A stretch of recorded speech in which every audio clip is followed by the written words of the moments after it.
I want to speak tonight about the way in which beauty presses us to a greater concern for justice.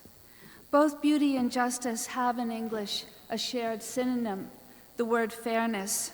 We speak of fair faces and fair skies and fair vistas, but in the realm of justice, we also speak of fair playing fields and fair arrangements. It may be surprising to be reminded that the word fair in fair play and fair practice comes etymologically from the aesthetic word fairness, meaning loveliness of countenance or perfection of fit. Both beauty and justice have injury as their opposite. In the case of justice, this is literally the case.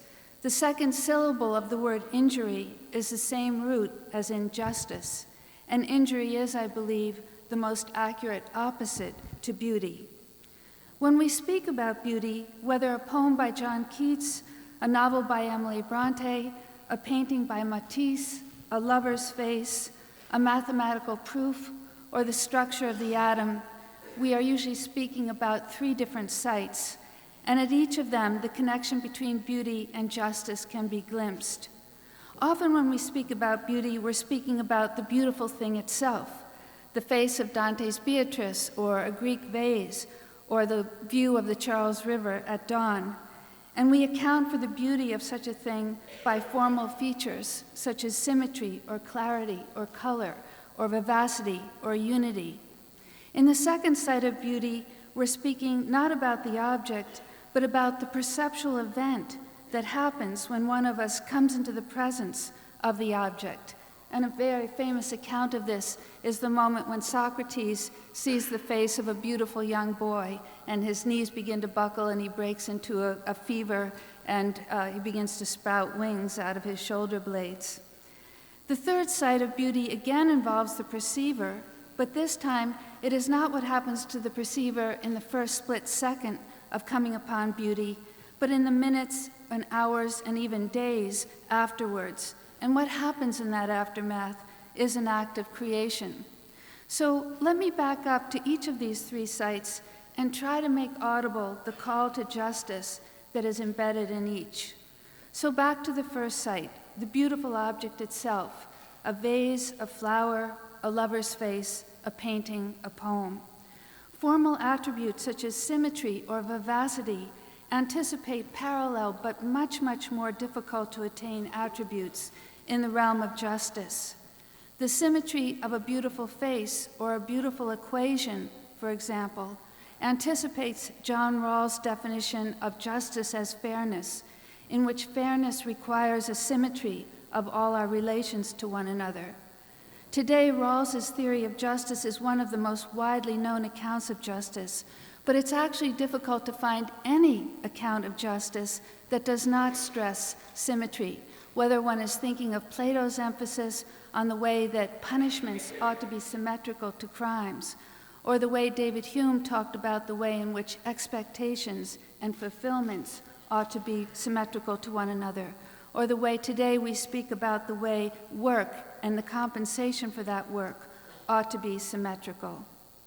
Now let me go to the second side of beauty, where it's not the object itself, but the cognitive event that happens when one suddenly comes into the presence of the object.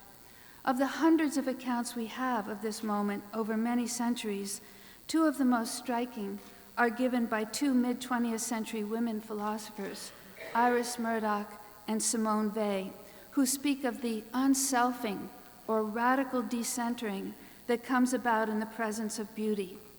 Iris Murdoch gives the example of being in a state of self-preoccupation, worrying about her work or worrying that her status has not been fully enough appreciated, and then suddenly seeing a bird lift off in flight. At that moment, she says, all one's self-absorption falls away and one suddenly undergoes an unselfing. The French philosopher and mystic Simone Weil referred to this same phenomenon as a radical decentering because we're suddenly swept to the sidelines. I refer to this state as a state of opiated adjacency, and here's why I like this somewhat awkward term. There are many things in life that put us in a state of acute pleasure, a state of being opiated.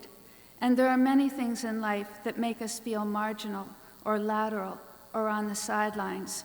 But what is deeply and abidingly extraordinary about beautiful things is that they do those two things at once. They put us in a state of bliss at the very moment that they make us feel marginal or secondary, happy to be in a supporting rather than a central character. None of us is the center of the world, but each of us can get into the mistake of believing that we are the center of our own world. Beauty relieves us of this. It not only puts us on the sidelines, but makes us acutely happy to be there on the sidelines. Becoming capable of experiencing bliss in one's own lateralness may not be itself a state of justice, but it certainly prepares us for doing such work in the world. Murdoch arrives at her account of beauty by asking, what is it that helps to make us become good people? Not what lets us talk about being good, but what actually makes us good. And she concludes that of all the causes, the leading one is beauty. Now I turn to the third side of beauty, where one is again speaking of the perceiver, but this time the perceiver in the enduring moment after coming into the presence of what is beautiful. Accounts given over many centuries report the link between the exposure to the beautiful and the desire to create. Diotima, you'll probably remember, told Socrates, who told Plato, who tells us, that the beauty of the face of the person you love gives rise to the desire to bring children into the world. But Diotima says that beautiful persons and things not only prompt the creation of children, but the creation of poems, plays, legal treatises, and works of philosophy. 20th century philosophers agree with Diotima and Socrates and Plato. What is it, Wittgenstein asks, that happens to us when we stand in the presence of a beautiful cathedral, or a beautiful boy, or a beautiful flower? He answers, when the eye sees something beautiful, the hand wants to draw it. Instead of the word creation, it is, in my judgment, useful to sometimes use the prosaic word replication, because that second word reminds us how very widespread this impulse is. There may be very great outcomes, a new child, a new piece of architecture, a breakthrough in mathematical thinking, something we would all recognize as great acts of creation. But the same impulse is evident if one sees something beautiful and wants to take a photograph of it, or tell a friend about it, or simply stand and perpetuate the moment of seeing for 20 seconds more by keeping it within your perceptual horizon. These everyday outcomes are also acts of creation. They are counterfactual. They bring into being something that was not the case before. How is this incitement to creation yoked to justice? It is in two ways. First, while beauty may be either natural or artifactual, that is, beauty may exist in a field of wildflowers, but it may also exist in an act of artistry, as when Monet paints that field of flowers. But justice, in contrast, is always artifactual, always artificial. It always requires acts of human intervention and creation. Anything, therefore, which puts us in touch with our own powers of creation is itself a contribution to the ongoing aspiration for justice. The philosopher David Hume is among those who have emphasized this point.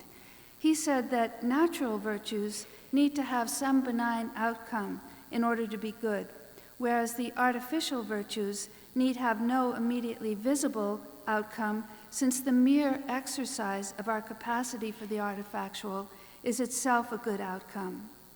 The second way in which beauty, by at once awakening us to our capacity for the artifactual, contributes to justice is simply that it is tied to the desire to bring more and more into the world so that there is eventually enough.